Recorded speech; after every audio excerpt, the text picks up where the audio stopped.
My guest today is Alex Madjar. Alex, how you doing? Good. What do you do, Alex? So I'm a software engineer at Facebook. Facebook, very cool. We already agreed we're not going to talk about Facebook. Yep. Because of the Fight Club rules. Yes, that's right. I was asking you, what are you passionate about? And you said education is something you're passionate about because you are an educator. Or maybe you were. Maybe you still are. Yeah, was. Hope to be again at some point in the future. Tell me about your education experience. Yeah, so not very much. Just have been tutoring peers and smaller kids for a little while. And when I graduated from college, I spent some time teaching English in Thailand. Ah, very cool. Let's start with Thailand. What's different about Thai kids than American kids? Well, they are Thai. I don't know Really? what you're asking for. What's different about the education system in Thailand? Than Yeah. I think the one difference that I was most struck by was just kind of how their Buddhist history and tradition makes its way into their education, even from a very young age. Went to our Buddhist history almost never makes it into our education. Yeah, that's right. That's right. Yeah, barely at all. Yeah. So I would visit a preschool, like very young kids. And they would start off the day with a short meditation session. Okay. Even for very, very small kids, which you might imagine is very entertaining, watching very small kids trying to meditate. Interesting. So when I was a kid, years ago, we would start every day with the Pledge of Allegiance. Yeah. It sounds a little bit like that. Yeah, something like that. They would have a salutation to the king and to their country as well, which is very similar to that. And then there would be a little bit more of that kind of Buddhist segment to that as well. Whereas in the U.S., the only even somewhat religious part to our start of the day is that little under God, which is so contentious here. We were talking earlier. You said that's we kind of lose something in this country when we got away from the original educators in this country were the religious people, right? Right. All the colleges were founded by religious organizations. Yeah, absolutely. And, I went to Northwestern University here in Chicago, where we're at.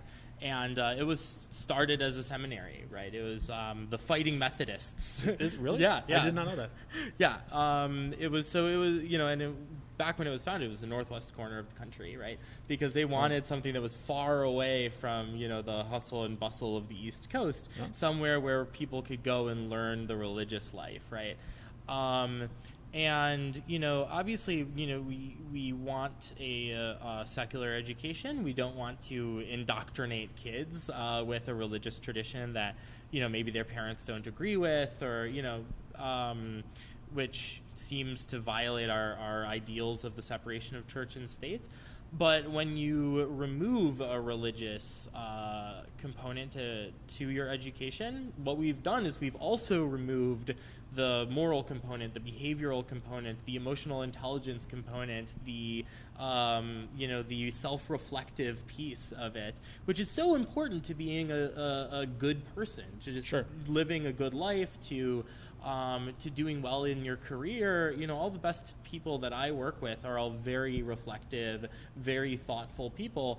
And I would argue that there's a benefit to society as well. Oh, of course. A populace with those traits. Absolutely. Yeah, when you have a population of people that are all just very self-absorbed and very, they might be driven, but they don't have the same, moral consciousness, or it's hard to. I won't go so far to say the entire population has lost its soul, but but certainly. But there's a skill to it. There's a skill to it. Yeah, we're not teaching it. Yeah, exactly. People still have the ideals. People still have the morals at the high level. But I think that what gets lost is this realization that it is a day-to-day practicing. Okay. That there is a everyday component to morality that is totally practical, that is totally removed from the high-minded ideology that we come to associate with those words these days. And how you get to that point is by teaching it and by practicing it and by making it practical and by actually learning it and doing it. And I think that we've kind of lost that a little bit. Now you went through the whole description without mentioning religion once. Yeah, is religion a necessary component of that? Absolutely not. Okay. Like I think that I think that a religious component can often be a detriment, right? Because you can wrap it in a lot of language and things that people might not agree with, and so it's harder to reach people. It puts up barriers. It puts up barriers, okay. Exactly. So, but when you word it in terms of like, when kids fight in school, just to make this very tangible, when kids fight in school, like what do? Right? We just punish them. Mm-hmm. We say, hey, Timmy, don't fight. That's bad.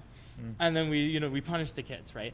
But that's a real learning opportunity, right? Mm-hmm. It's a real moment for you to step back and say, well, why were you fighting? Like, what were you feeling when that happened? What were the causes of that, okay. right? And what was the other person feeling, right? There's an opportunity for empathy there, mm-hmm. and we don't take those opportunities in a way that we probably could. Okay, maybe the fact that there are a lot of students and only one teacher is a factor in that particular example. Yeah, I think that that's a little bit of a red herring, actually. Really? I think that if you can teach this to kids at a young age, then you can get your classroom to a point where it's self-regulating in a way that we don't see. So, like, this can actually be a leverage for even higher student-to-teacher ratios. You should look at the work that, like, people are doing now with Montessori schools or Vygotskian methods in early childhood education. The whole idea is that if you can teach kids empathy and self-control from a younger age, then the teacher doesn't have to be doing the controlling, because okay. the students themselves can control their own behavior in a better way. I'll buy that. I think is a good example of it. There's a lot of young people over in this hackathon over here, and these people are adults, but they're not experienced adults. The average age there is probably early 20s. Yeah. They're all college students, and there's no need for supervision in there. Yeah. Somewhere along the way, those kids did learn self-control, self-governance, that sort of thing. Yeah, absolutely.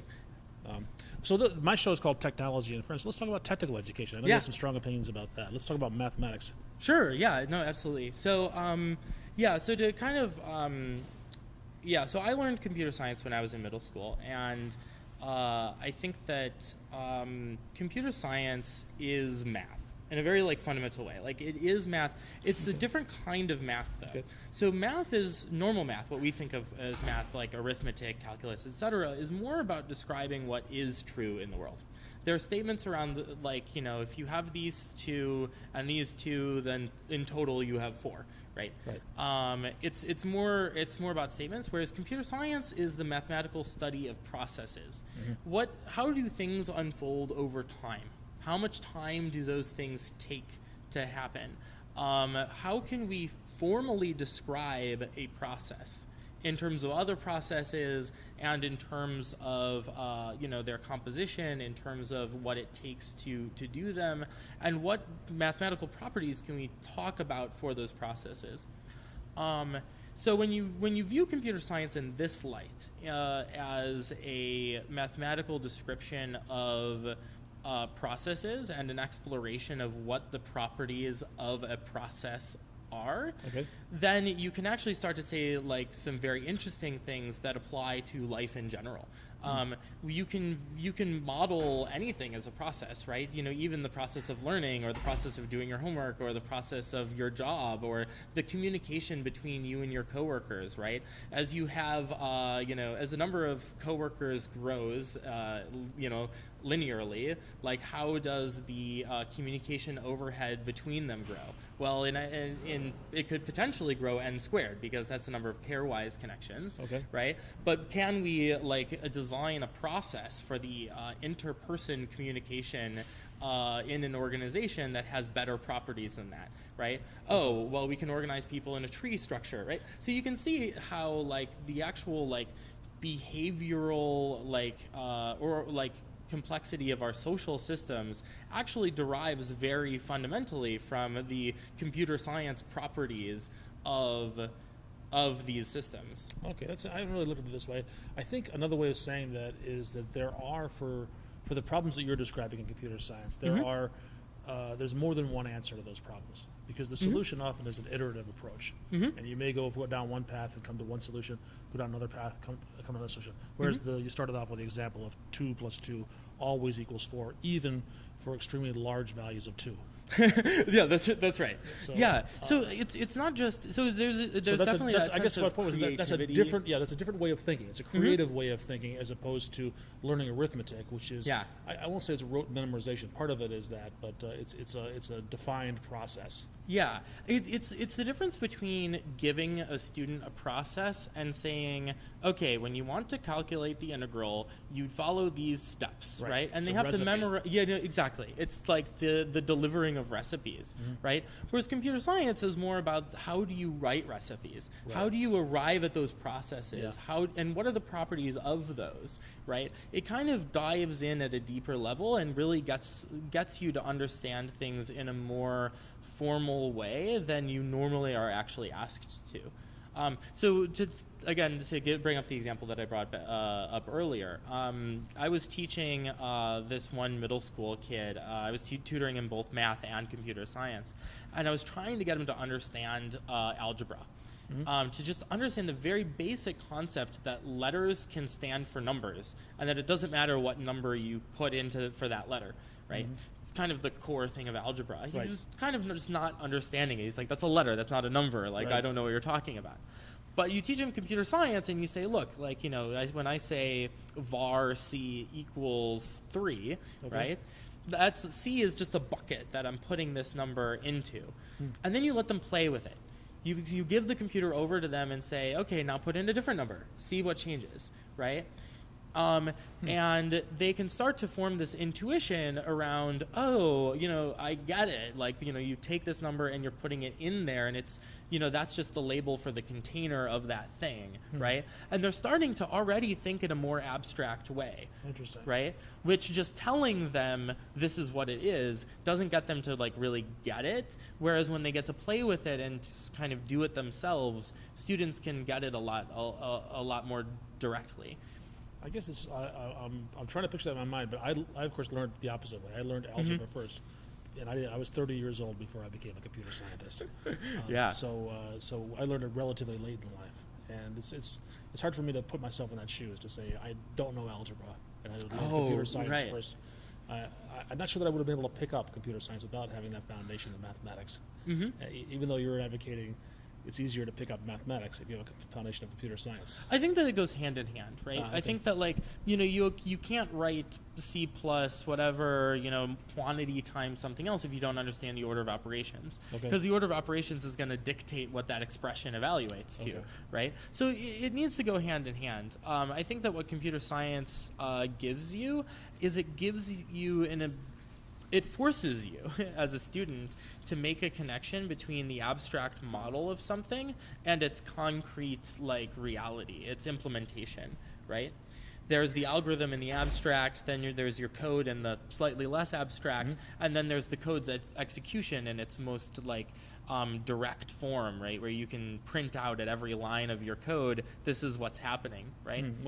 And when you, I think a lot of times the hardest thing for students is to make this connection between the abstract language that we talk about and teach in down to the actual concretes of what they're doing when they're doing a problem set, right? And making those connections between abstract models and being able to apply different abstract models to a problem, I think is kind of a very general pedagogical problem, and is something that at least I feel is helped a lot by teaching computer science. Do you think this approach is the right one for every kid? In other words, should every kid learn computer science? Or are there some kids that they're never going to be good at it and they can get by just fine without it? Yeah, to the extent that I think that's learning, at least at the ideological level, should be very student driven.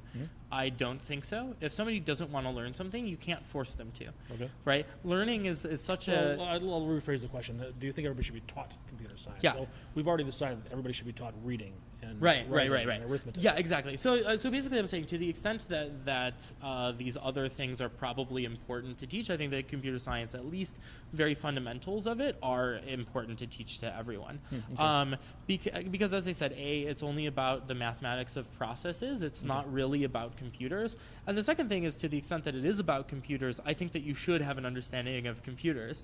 Like, they're going to only be a more and more important part of our daily life, a part of our public policy decisions, a part of how you do your day-to-day job. You can't even drive a taxi now without using a smartphone, right? Yeah, like I totally agree, though. Kids should and do learn how to use computers. That's not the same as learning how to program them. I learned how to drive a car without understanding anything about combustible engines.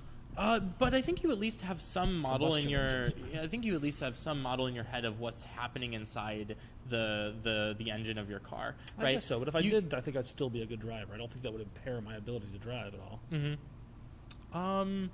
Maybe that analogy doesn't fit in this particular case, but yeah. Do you think that people should know how to change their tires? Good question. Right. It has helped me that I do know how to change a tire. I think that's kind of the level of approach that it's like, do you have an understanding of what happens in the network? Like, you should at least be able to debug your own an internet connection problem. I see. Right. Okay. You should probably be able to change your tire in your car. Okay. Maybe you don't have to be able to build an engine, but at least a basic understanding of what's happening so that you can fix basic problems as they come up. How about that? Yeah. Anything else? I don't think so. I think that's a show. Cool. Alex, thanks a lot. Thank you.